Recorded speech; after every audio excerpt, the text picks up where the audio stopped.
So now in a recent short, we looked at how much current goes through a red LED when we got 4 volts at the power supply and a 100 ohm resistor protecting it. And so I put the black probe, I got an alligator clip to it, and then it attaches to a jumper.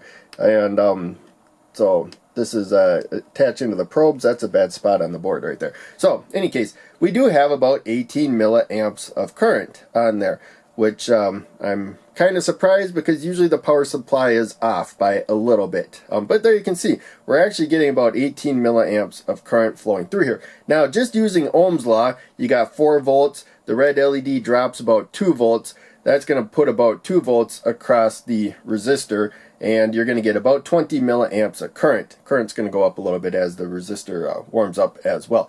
So yeah, there's other factors that influence it as well. So it looks like that is coming into play more than I expected. So now in a recent short, we took a general look at how much current was flowing through this circuit here. We got a blue LED, 4 volts at the supply, 100 ohm resistor going to protect the LED. We have to complete the circuit through the meter here. I have the multimeter set to measure current. And there you can see we got about 8.5 milliamps of current on the multimeter. And there you can see now we only got 7 on the power supply. So we were doing better with the red LED and its current. They were lining up better. There you can see it's a little bit lower on the power supply. So any case, we got about 8.5. We calculated about 10 milliamps of current because blue LED drops about 3 volts. So out of the 4 volts, you get about 1 volt across the 100 ohm resistor, and you expect about 10 milliamps of current.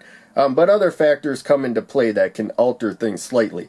But just using Ohm's law is a good way to get a general estimate of how much current you're going to get. So now, we're coming back to the red LED. We're going to look at why numbers may not line up as well as you kind of expect. So, we're going to look at the forward voltage of the red LED, which is about 2 volts. And, you know, we got a lot of current going through. I'm kind of getting blinded. And there you can see, it's actually at 2 volts. I'm surprised. I thought it would be higher, right there, across it. But in any case, we got 4 volts at the supply, 100 ohm resistor, and when we drop 2 volts with the red LED, we expect about 2 volts across the 100 ohm resistor. And then we expect about 20 milliamps of current. It looks like we're a little bit lower right there, which we verified with the multimeter. So I'm thinking maybe current's a little bit lower because we might have a little bit more resistance than we should have with that particular resistor. Also, we're losing a little bit of supply voltage where things are connected. So now we come back to a blue LED being powered by 4 volts being protected with a 100 ohm resistor. So we expect about 10 milliamps of current to flow through this, and we had a fair amount less. So we're going to measure the voltage across the blue LED. And so we expect about 3 volts, and it looks like it's lining up pretty good right there, 3 volts. I was expecting slightly higher. But in any case, there you can see we actually got about 8 milliamps of current flowing through the circuits, which we did verify with the multimeter when we measured current in a previous short right there. So now, the 4 volts that I set with the power supply doesn't make it all to the circuit because we got other connections. We lose a little bit of voltage with the extra resistance and stuff.